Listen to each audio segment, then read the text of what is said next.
presidencial de que se posponen las elecciones y algún corcoveo político de la oposición o de parte de ella, el sentido común se impone. Parece ya imposible hacer elecciones en este contexto el 10 y 11 de abril. Por lo pronto, esta tarde, en una buena señal de diálogo, el presidente de la República y la presidenta del Senado se reunieron en el Palacio de la Moneda. ¿Y qué es lo que salió de allí? Bueno, un acuerdo muy interesante.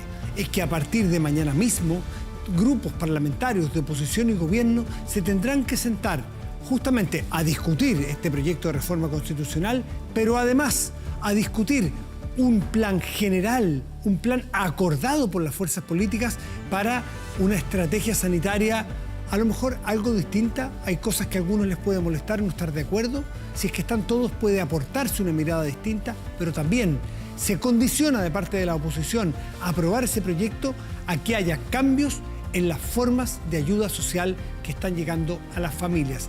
Vamos a ver cómo se compatibilizan los acuerdos de universalidad que pide la oposición con focalización hacia los más necesitados que ha ofrecido el gobierno hasta aquí. Son diferencias ideológicas de fondo, legítimas, pero en una democracia eso se solventa sentándose a conversar. Cuando el día termina, comienza medianoche. Medianoche. Bueno, y el presidente de la República y el gobierno ha determinado enviar un proyecto de reforma constitucional para modificar el calendario electoral. Sabemos que es muy apretado electoralmente este año. Por lo tanto, al mover una elección o un día de elecciones, se mueven otras. Pero el contexto sanitario obliga a ser particularmente flexibles y creativos. Por lo tanto, la elección que iba a ser el 10 y 11 de abril, aparentemente, si es que se confirma y si es que lo aprueban las cámaras, se correrá hacia el 15 y 16 de mayo. Nos acompaña el candidato presidencial de Evópolis, Ignacio Briones. Ignacio, buenas noches, gracias por estar. Buenas noches, Matías, gracias a ustedes por la invitación. ¿Qué te parece este cambio? ¿Debiera preocuparnos tanto o sencillamente acostumbrarnos y ver cómo hacerlo? Lo de las elecciones, dices tú. Sí, claro. No, obviamente un cambio que había que hacer. Nosotros lo dijimos, acá hay que escuchar a la comunidad científica, a la comunidad médica y a nuestras autoridades. Y eso es lo que ha primado. Es de suyo evidente que hay que postergar las elecciones para proteger la salud. Por eso me llama tanto la atención la reacción de la oposición. Ayer, cuando el gobierno estaba dubitativo sobre si postergar o no, la oposición pedía postergar. Y hoy día que se posterga, se pone en la posición contraria, poniendo condiciones para postergar. Yo digo, ¿qué tiene que ver? ¿Qué tiene que ver condicionar los apoyos a las familias con las elecciones? ¿O es que acaso le vamos a decir a las familias, a los ciudadanos que vayan a votar, que expongan su salud el día de las elecciones? Yo creo que algo no cuaja en esta ecuación y creo que es una mala forma de hacer política, porque esta es una decisión que tiene que ser médica y no mezclarla con la política, y es lo que lamentablemente está pasando. Pero el propio ministro Enrique París decía que, o llamaba la atención en que debieran mejorar las ayudas sociales a las familias. Entonces quizás esto es un buen pretexto para, dado que hay un tema común que todos nos atañe, que es la salud, poder también hacer acuerdos de cómo llegamos a las familias con los recursos. Por supuesto, pero son dos cosas en su mérito. Pero de nuevo, quiero insistir que es una forma de hacer política. Mira, hace 3 semanas atrás hubo una columna del diario El Mercurio, Paula Narváez y representante del Partido Socialista, pidiéndole al gobierno que ocupara los recursos excepcionales del cobre para impedir un tercer retiro. Y cuando el gobierno lo hace, resulta que la respuesta la conocemos. Es malo, es insuficiente. Entonces, yo siento que en un momento que necesitamos unidad, que necesitamos remar hacia adelante, lo que piden los chilenos, lo estamos pasando un momento difícil. No puede ser que tengamos esta posición per se, siempre buscando la corta, siempre buscando la chica. En circunstancias que tendremos que unirnos. Una vez más, la decisión de postergar las elecciones es evidente. Si tenemos un momento sanitario complejo, eso tiene que tener su carril propio. Y por supuesto, discutamos las ayudas. Pero no sé si escuchaste en la tarde, Diana Proboste salió de la reunión con el presidente planteando que se va a reunir grupos de oposición y gobierno a rediseñar o buscar fórmulas para mejorar los diseños de colaboración. Eso está bien, eso siempre es deseable. Si lo que a mí me parece mal es condicionar lo uno con lo otro, porque son cosas separadas. Okay. ¿Ya? Y por otro lado, no se entiende. Yo vi una declaración hoy día de la presidenta del Senado, Diana Proboste, criticando la excesiva focalización. Y parte diciendo la excesiva focalización, y a renglón seguido dice por qué estas ayudas tienen que llegar a las personas que más lo necesitan. Entonces, ¿en qué quedamos? Pongámonos de acuerdo. Si son los que más lo necesitan, no es una universalidad o universalización como criterio principal como se Ahí está pretende. el foco de división ideológica entre oposición y Pero gobierno. es que sabes que acá hay que ser súper cuidadoso con las palabras porque si no se confunda la ciudadanía. Quienes dicen hiperfocalización, yo les pregunto, cuando el ingreso familiar de emergencia se ha planteado que llega a 9 millones de personas, desde los 8 millones y fracción que se había construido ya, estamos hablando de hiperfocalización, esos son 1 de cada 2 chilenos. Cuando los apoyos a la clase media que se discuten son 2,5 millones de personas, es hiperfocalización. Discutamos los términos, pero a mí no me parece justo, y es contrario al sentido común, que tú, yo, un diputado o un empresario reciba un bono, porque eso significa la universalización, ¿o no? Eso significa el criterio universal, que todos lo reciban. Me parece incorrecto.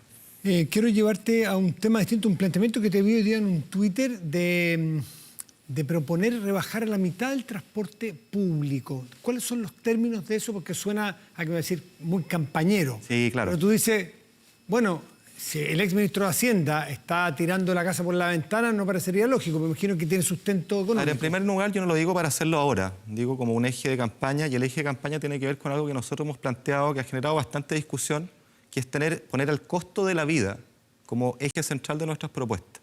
Y el costo de la vida tiene varias dimensiones, por supuesto los ingresos, está por supuesto el valor de los bienes, pero cuando uno descompone el presupuesto familiar, uno ve en qué gasta más plata las personas, lo sabemos, alimentación, arriendo, ¿no es cierto?, transporte público y también el pago de deuda. En transporte público aproximadamente un 15% del presupuesto familiar se gasta en eso. Hoy día tenemos un sistema de transporte público que es subsidiado. La pregunta es si podemos ir más allá. Y lo que nosotros estamos diciendo, sí, nosotros podemos avanzar en bajar la tarifa del transporte público a la mitad. Y la pregunta, bueno, ¿cómo lo financia? Para que sea serio. ¿Quién y porque cómo? esta es una propuesta seria. La respuesta es incrementando el impuesto al diésel en el transporte, que hoy día paga un cuarto de lo que pagan las bencinas. Entonces, una propuesta que es seria y es eficiente porque está agravando una externalidad negativa de contaminación en el diésel, además que no conversa con lo que ocurre en el resto del mundo, ni tampoco conversa con el impuesto específico que pagan nuestras bencinas. Aumentar el impuesto al diésel de 1,5 UTM por metro cúbico, que es lo que existe en la actualidad, contra 6 en las bencinas, llevarlo a 3, es decir, dejarlo a mitad de camino, te permite financiar esa rebaja del transporte público, corrigiendo una externalidad, un combustible que contamina, e incentivando un transporte público que descontamina. Sí, efectivamente. Entonces, una propuesta financiable seria es posible y que nosotros queremos abrir la discusión en esta dimensión. Va muy de la mano con otro tema que tú llevas hace tiempo tocando desde que eras ministro, las exenciones. ¿Por qué? Porque toca grupos muy sensibles. Así es. Subir el precio del impuesto específico al diésel, los camioneros y las micros, digamos, inmediatamente se van a poner en contra. Sabemos que son grupos difíciles de enfrentar. Ningún gobierno lo ha podido enfrentar. Claro, pero ¿sabes lo que pasa, Matías? Que este es el momento de los cambios y de los liderazgos y las convicciones. Porque si nosotros vamos a mantener los bloqueajes a los cambios que necesitamos, a la mantención de privilegios, porque las exenciones no es otra cosa que un privilegio tributario. La verdad es que no vamos a llegar a ninguna parte. Este es el momento de cambiar, de eliminar privilegios, y esto va en la dirección correcta, insisto. Es gravar un combustible que hoy día tiene un impuesto artificialmente bajo, ¿no es cierto? Es gravarlo por la contaminación que genera y ponerlo subsidiando el transporte público, que además, lo más importante, le alivia el bolsillo a las familias de Chile. Mira, una familia promedio que hoy día que se transporta en transporte público todos los días, gasta 20.000 pesos fácilmente, 40.000 pesos mensuales al mes en transporte público. Bueno, bajarlo a la mitad quiere decir que tú le devuelves 20.000 pesos a su bolsillo. Y eso es significativo. Se puede hacer, lo importante es financiarlo seriamente con buenos criterios económicos, son lo que te estoy dando, que grava una externalidad, que fomenta el transporte público, que además va hacia la electromovilidad, que es limpia, y además apoya el bolsillo de las familias chilenas. Por lo tanto, es la dirección que creemos nosotros correcta. Como candidato presidencial es imposible pasar del tema de la violencia en general y en particular lo que ha pasado, por ejemplo, en la Araucanía este fin de semana. A nosotros nos toca más de cerca porque son dos compañeros, pero en general eso sería miope. Está pasándole a muchos chilenos hace mucho rato que no tienen la visibilidad de un periodista probablemente. ¿Cuál es una postura base que ustedes piensan para poder solucionar los problemas de la Araucanía? Me refiero a la violencia, porque de los temas de desarrollo social y todo eso ha habido programas. Mira, lo primero que tú dices es súper importante, porque lo que pasó en Biobío, en Cañete, toma visibilidad porque le pasa a un equipo de prensa, un periodista famoso, pero la verdad es que esto lo sufren a diario las personas que viven en Biobío y en la Araucanía. El Estado ha fallado, es lo primero que hay que reconocer. El rol primero del Estado es proteger a las personas, proteger la propiedad, es hacer velar el Estado de Derecho. Y eso hemos fallado, hay que decirlo humildemente. Y en consecuencia este es un problema que es bien complejo. Creo que lo primero es que el rol del Estado tenga que cumplirse, asegurar el Estado de Derecho. Y yo creo que tenemos un problema de las policías, tenemos un problema de tecnología y sobre todo en el siglo XXI tenemos un problema de información para poder anticipar los eventos. Y si no tenemos las capacidades internas, habrá que importarlas. Oye, si hay países que tienen esto fuera, ¿por qué no dotamos a las policías de la ciencia de datos, que es lo propio del siglo XXI, de las mejores técnicas, pidamos ayuda afuera? Y también nosotros hemos planteado crear una fiscalía especial para la macrozona sur, con protección especial de fiscales y jueces, para que no sufran el amedrentamiento que hoy día ocurre. Esa es una primera deriva, pero el problema es mucho más complejo, porque tú tienes un elemento principal que es el diálogo con los pueblos originarios, ¿no es cierto?, con el pueblo mapuche, que es pacífico. Pero el problema que tenemos de credibilidad, tú dices, vamos a hacer un nuevo acuerdo nacional, yo creo en ese camino, pero el problema es que hoy día no es creíble porque ya ha pasado demasiado. Cuento Pedrito y el Lobo. Claro, entonces nosotros planteamos que en tercer lugar hay que generar una suerte de plan Marshall que dé una señal, que inyecte muchos recursos, no para tierras, no para dar plata, sino que para asegurar una hoja de ruta de desarrollo de futuro, de emprendimiento, porque los mapuches son un pueblo emprendedor, son tremendamente creativos, quieren surgir, ¿ya? Entonces esa señal yo creo que es tremendamente relevante para darle credibilidad a este segundo elemento, que es la clave, que es el diálogo político, que tiene que ser abierto y que quiero ser súper claro, esto no es de la noche a la mañana. Cuando uno mira la experiencia de Nueva Zelanda, de Canadá, de Australia, esto toma tiempo, pero ¿sabes qué? Hemos perdido demasiado tiempo sin avanzar y es momento de dar una solución. Un espacio, un territorio de nuestro país donde el Estado no entra, me imagino que es un desvelo para un candidato presidencial. Yo no creo en eso, no. Yo creo que hay fórmulas intermedias. Hay lugares en esta ciudad donde hoy la día, policía no entra. Claro, hoy día, sí, por supuesto, por supuesto, hoy día pasa eso. Hoy día hay sectores donde la policía no entra. Está asociado al robo de la madera, que es a vista y paciencia a todo el mundo y resulta una buena pregunta por qué ocurre eso. Pero de frentón las policías están sobrepasadas, el Estado de Derecho está sobrepasado y por eso que esto tiene que ser un plan que tenga estas distintas aristas. Primero, inteligencia de datos e inteligencia en términos generales. Segundo, un plan Marshall creíble que dé una hoja de ruta de futuro que nos permita sentarnos a dialogar con credibilidad y teniendo a la vista que esto no va a ser de la noche a la mañana, pero no podemos seguir perdiendo tiempo porque las personas, los ciudadanos mapuche, chilenos de la Araucanía llevan demasiado tiempo pasándolo mal en esta incertidumbre. Ignacio Briones, candidato presidencial de Evópolis, muchas gracias por estar aquí esta noche. Muchas gracias, Matías. Buenas noches. Hacemos una pausa y volvemos, espérenos.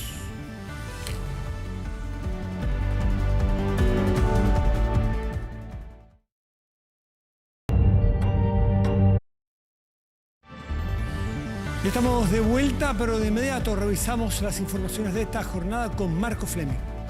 Claro, Matías, muy buenas noches. Vamos de inmediato a las calles de la capital porque se han registrado distintos disturbios e incidentes esta noche en la región metropolitana por un nuevo día del joven combatiente. Vamos a tomar contacto con Rodrigo Pérez, que tiene la información. ¿Cómo está, Rodrigo? Hola, Marco. A 36 años de la muerte de los hermanos Vergara Toledo en la comuna de Estación Central, 1985.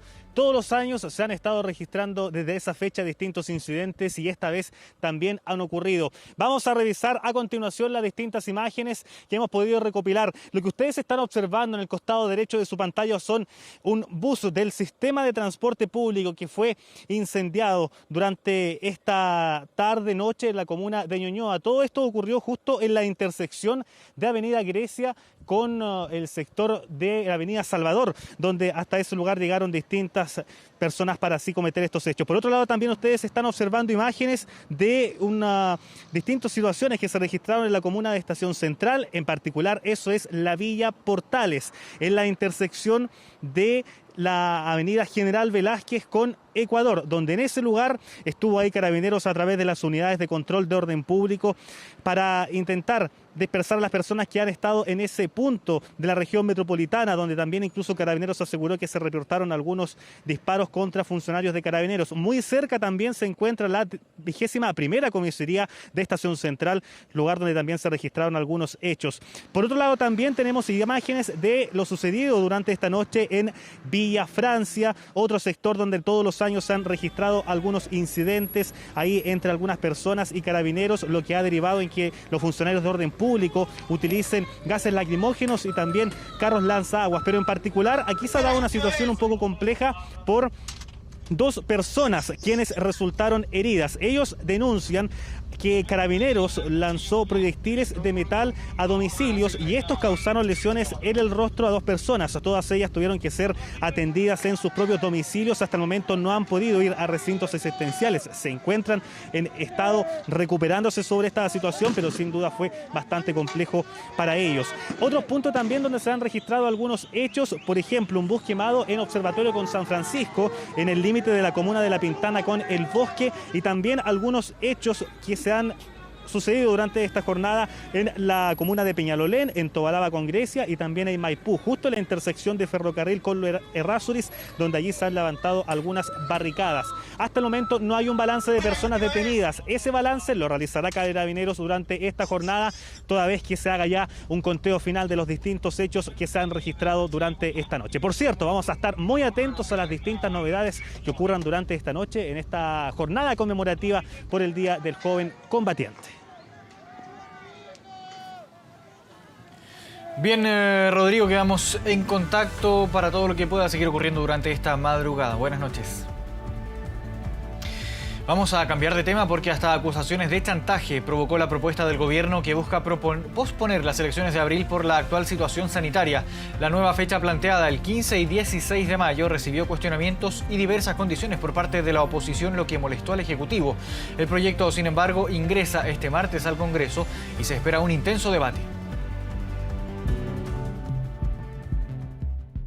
A no ser que hubiese una real catástrofe, por el momento se mantiene la votación. Estamos efectivamente en un momento catastrófico para la salud pública. Momento catastrófico con más de 7.000 casos diarios por COVID-19, situación crítica que llevó al gobierno a tomar una decisión. Enviaremos al Congreso un proyecto de reforma constitucional para postergar por 5 semanas las elecciones de constituyentes, alcaldes, concejales y gobernadores. Medida que el Ejecutivo no quería adoptar. Hasta el último momento apostó por el 10 y 11 de abril como fecha para realizar los comicios. La pandemia dijo otra cosa. Realizar elecciones en este momento, dijeron los expertos, podía agravar la situación sanitaria. Tras eso, aplazar los comicios se convirtió en anuncio. De ser aprobado este proyecto, estas elecciones se realizarán el sábado 15 y domingo 16 de mayo. Una propuesta con la que se pretende postergar las elecciones del 10 y 11 de abril y realizarlas el 15 y 16 de mayo. Y el 9 de mayo, fecha de la segunda vuelta de gobernadores regionales, sería aplazada para el 4 de julio junto a la primaria presidencial. El resto del calendario electoral, incluida la presidencial de noviembre, se mantiene por ahora inamovible. Para que esto se concrete, el Congreso debe ahora aprobar la propuesta. La oposición, sin embargo, puso condiciones. Postergar las elecciones debe ir de la mano de apoyos directos que permitan que las familias se puedan quedar en casa. Robustecer los apoyos económicos y sociales. Un ingreso básico de emergencia, una renta universal. Si el gobierno no es capaz de avanzar en esta perspectiva, la oposición no está en condiciones de garantizar su respaldo a la propuesta del Ejecutivo. Solicitudes de la oposición cuya vocería y representación asumió la presidenta del Senado, que minutos después recibió una dura respuesta del gobierno. Ese chantaje es inaceptable para los chilenos, porque lo que está primero es la vida de las personas, no los cálculos políticos, no sacar la calculadora para ver a quién le beneficia o a quién no. No, este es el momento en que necesitamos estar completamente unidos en torno a un objetivo común. Horas más tarde, la presidenta del Senado llevó el petitorio de la oposición a la moneda. Tras una reunión con el presidente Piñera, se definió buscar un acuerdo para mejorar la ayuda social existente. Valorar la disposición que ha tenido el presidente de la República para establecer un equipo entre el Ejecutivo y el Parlamento para poder revisar la política de protección social, profundizar las ayudas en el marco de los presupuestos que están disponibles. Este martes se iniciarán las conversaciones entre la oposición y el oficialismo para buscar un acuerdo en materia de protección social, uno que además aúne los respaldos en torno a la iniciativa del gobierno de postergar las elecciones para el 15 y 16 de mayo, proyecto que el Ejecutivo espera que sea despachado este jueves. Llevamos ya 5 días consecutivos superando la barrera de los 7.000 casos de coronavirus diarios. Este lunes se reportaron más de 7.000, como les comentábamos. Los contagios están lejos de disminuir porque la positividad continúa al alza y cada vez quedan menos camas críticas. En el Hospital Van Buren de Valparaíso habilitaron un contenedor para descomprimir la morgue. Los pacientes se mueren todos los días por la enfermedad. Pacientes de 30 a 40 años que requieren intubarse para poder vivir. Esta ha sido la peor semana de la pandemia en 2021, incluso con cifras que nos están alertando aún más que en el pic del 2020. El colapso de la morgue del Hospital Van Buren es un dramático ejemplo. Hace tiempo que no había pasado eso, más de 4 o 5 pacientes que bajaban fallecidos desde sus lugares, desde la URA, UCI, UCIN. Las autoridades tuvieron que habilitar temporalmente contenedores refrigerados con 12 cupos adicionales para poder recepcionar a los fallecidos. Porque lo que no puede ocurrir es que en algún minuto la cantidad, como ocurrió en otros países en el mundo, la cantidad de fallecidos supere a la capacidad de almacenamiento o de depósito de los hospitales o del servicio médico legal. Las funerarias pidieron a las autoridades extender el horario en los cementerios para agilizar la entrega de los cuerpos y así descomprimir una cadena que hoy está tensionada. El protocolo son 11 sepultaciones que hacen diarias y por la cantidad de fallecidos que están cayendo y acumulándose, porque se acumulan de un día para otro. Un día, y por ser ayer, el sábado hubieron como 10, domingo hubieron 5 más, 15, entonces no hay capacidad. Hemos también oficiado a todas las funerarias, a los cementerios, a poder mostrar la máxima disposición de tal manera que podamos hacer el retiro de manera pronta, de una u otra forma, de evitar que en este caso se colapsen las morgues de nuestro hospital. Por quinto día consecutivo en el país superamos la barrera de los 7.000 casos diarios. A nivel nacional hay 42.509 casos activos, sumando la cifra de hoy de 7.247 nuevos infectados. El nivel de ocupación de camas críticas no cede y hoy alcanzó un 96%. 2.590 enfermos están en la UCI. Vamos a tener una tendencia del aumento permanente en las próximas 2 semanas, que eso necesariamente se tiene que compensar con aumento de camas, y en eso se está trabajando. Algunos hospitales hacen esfuerzos para seguir reconvirtiendo sus espacios, pero nada es suficiente. Para todo Chile quedan 146 camas críticas.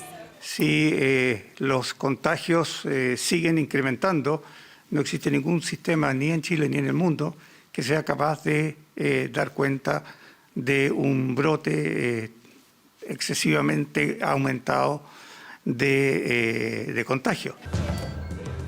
En el Hospital El Carmen de Maipú se habilitó una 4ª unidad de cuidados intensivos con 12 camas con ventiladores mecánicos.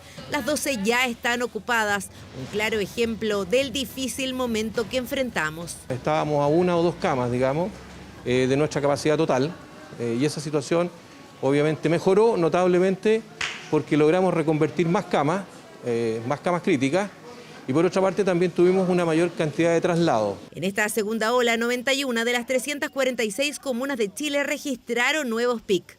En el mismo plazo, 48 de las 52 comunas de la región metropolitana alcanzaron el mayor número de contagiados en casi 8 meses.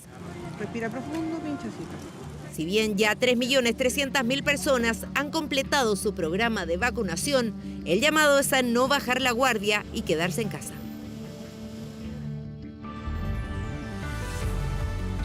Este lunes, en un avión ambulancia, fue trasladado hasta Santiago nuestro compañero Esteban Sánchez, quien va a continuar con su proceso de recuperación en un centro de salud de la capital. Mientras, Iván Núñez entregó detalles del atentado que sufrieron mientras llevaban a cabo su labor informativa en la comuna de Tirúa, una zona donde en los últimos años se contabilizan más de 150 heridos, tanto civiles como uniformados. Han pasado algunas horas del ataque que sufrimos con mi compañero Esteban Sánchez. Aún no logro sacar de mi mente sus gritos de dolor. El ruido de los disparos, el sangrado profuso de sus múltiples heridas, el dolor mío por el disparo en el brazo, la camioneta que chocaba de lado a lado porque nos habían reventado los neumáticos. En fin, la incertidumbre de saber si saldríamos con vida.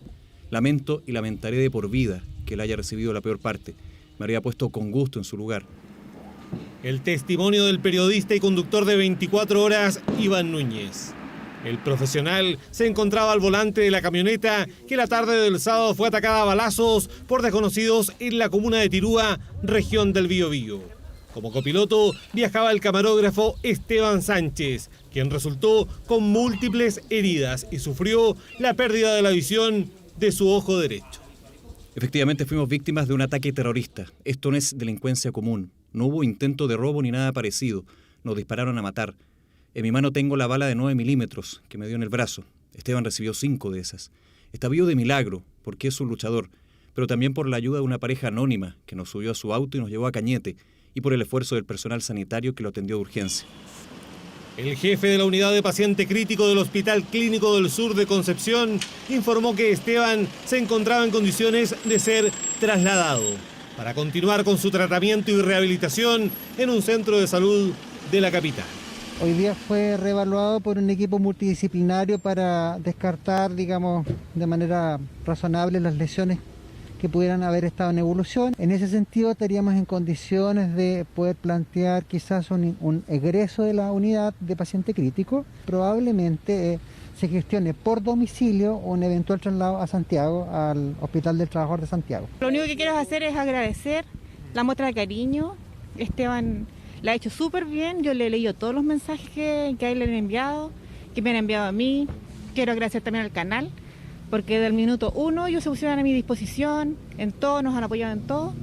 Y Esteban está recuperándose, lento, pero se va a recuperar. El criminal ataque contra el equipo de TVN ocurrió en el mismo sector donde en octubre del año 2008 fue emboscada la comitiva del fiscal Mario Elgueta. En esa época, persecutor especial para causas vinculadas al llamado conflicto mapuche. En los últimos años, la violencia ha recrudecido en la provincia de Arauco. Según datos de Carabineros, desde el año 2015 se contabilizan 77 civiles heridos en la zona comprendida entre Cañete y Tirúa, además de 84 funcionarios policiales. En total, 158 personas víctimas de la violencia. Nos agarraron, el auto está aquí lleno de impactos, de perdigones. Este es el Estado de Derecho, pues. Este es el Estado de Derecho, esta es la libertad.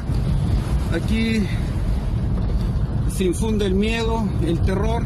El ataque armado contra el vehículo donde viajaban un pastor evangélico y un candidato a concejal ocurrió el pasado miércoles 24 de marzo. No nos podemos trasladar porque las rutas las cortan con árboles. Le disparan a todo lo que se mueve. Aquí no hay objetivos desde el punto de vista político o no sé, de otra característica. No, aquí le disparan a lo que se mueve. En las últimas semanas, la ruta P72S que conecta Cañete con Tirúa se ha convertido en escenario de atentados y emboscadas. Estamos haciendo todas las coordinaciones. Ayer estuvimos el mismo sábado y por supuesto ayer durante todo el día el trabajo de coordinación con las policías y también con la Armada para poder determinar, ¿no es cierto?, la intensificación de todo lo que son los trabajos de tanto patrullajes como puntos de control. La Fiscalía y la PDI investigan un hecho ocurrido previo al ataque contra el equipo de TVN. Luego de reunirse con Héctor Yaitul, líder de la coordinadora Arauco Mayeco, un grupo de personas se interpuso en el camino de los profesionales. Los sujetos habrían cuestionado el rol de Yaitul con las comunidades de la zona.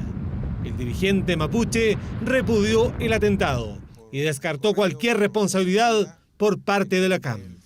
Bueno, nosotros como mapuche en ese sentido estamos claros, nosotros nunca hemos ido con la violencia por delante. Y eso lo sabemos todos, ¿ya? Si Yaitul lo dice que no, es porque es así. Hay que separar cualquier acto de violencia, cualquier acto terrorista, de cualquier causa social o cualquier reivindicación en este caso, cierto, que puede ser con respecto a algún pueblo originario. Esa separación tiene que ser clara. Nuevo atentado, ahora contra un equipo periodístico, en una zona donde el último tiempo se ha registrado una peligrosa escalada de violencia. 1 de la madrugada con 57 minutos. Vamos a la pausa y ya volvemos.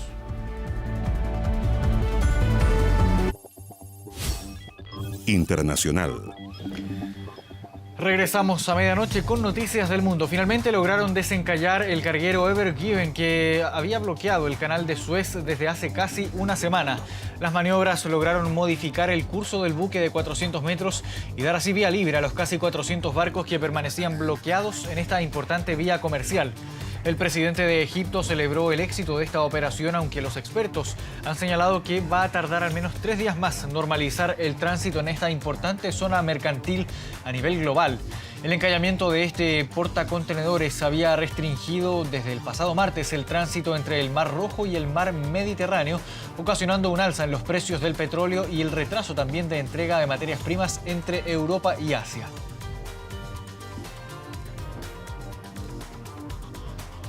El presidente Jair Bolsonaro reemplazó a 6 ministros en lo que sería la mayor reorganización del gabinete desde que asumió el poder en 2019. Los cambios más drásticos fueron la salida de las carteras de Relaciones Exteriores y Defensa.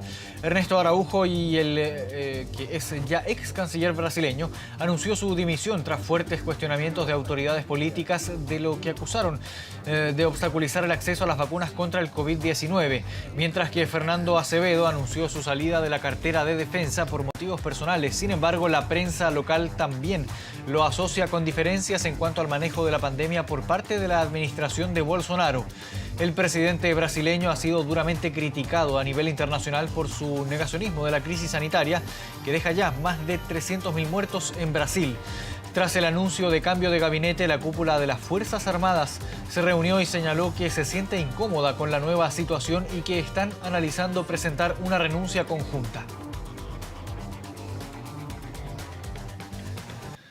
Vamos ahora hasta México, donde el gobierno condenó el brutal asesinato de una migrante salvadoreña a manos de la policía en un episodio que ha causado indignación. El presidente Andrés Manuel López Obrador condenó en su rueda de prensa este hecho que ocurrió en la zona costera de Tulum, donde la mujer, identificada como Victoria Salazar, fue asfixiada por la rodilla de una policía el pasado sábado, en un hecho que ya está siendo investigado por la Fiscalía del Estado de Quintana Roo como un homicidio agravado. En el registro que se hizo viral en redes sociales se escuchan los gritos de la migrante salvadoreña de 36 años y ha sido condenado por miles de personas que piden justicia para esta mujer que fue asesinada en medio de un claro uso excesivo de la fuerza policial. De momento, los 4 efectivos fueron separados de su cargo, aunque no está claro si es que fueron detenidos ni por qué redujeron con tal violencia a esta mujer. Fue un abuso de autoridad. Así es que yo pido justicia para esas 4 personas, para esos 4 policías mexicanos. Yo necesito, aunque sé que mi hija ya no volverá a la vida, eso yo lo sé. De esta forma llegamos al final de la revisión de noticias en medianoche. Volvemos contigo, Matías del Río. Muchas gracias, Marco Fleming. Y de inmediato nos vamos a nuestra pantalla y revisamos nuestro portal de noticias 24horas.cl, que tiene en este momento este anuncio del Ministerio de Salud que proyecta la formación de 4 cordones sanitarios para este fin de semana largo, fin de semana santo, para que la gente no se mueva dadas las restricciones sanitarias que tenemos. Más detalles en 24horas.cl. Revisamos el tiempo para hoy, si le parece. Santiago estará despejado con una máxima probable de 26 grados y Puerto Montt, región de los lagos, tendrá cielo parcial y una máxima probable de 17 grados. Con esta información que para hoy, para usted puede ser muy relevante, aunque al menos en la región metropolitana no podemos salir de nuestras casas, nos despedimos. Que tenga muy buenas noches y cuídense. Gracias.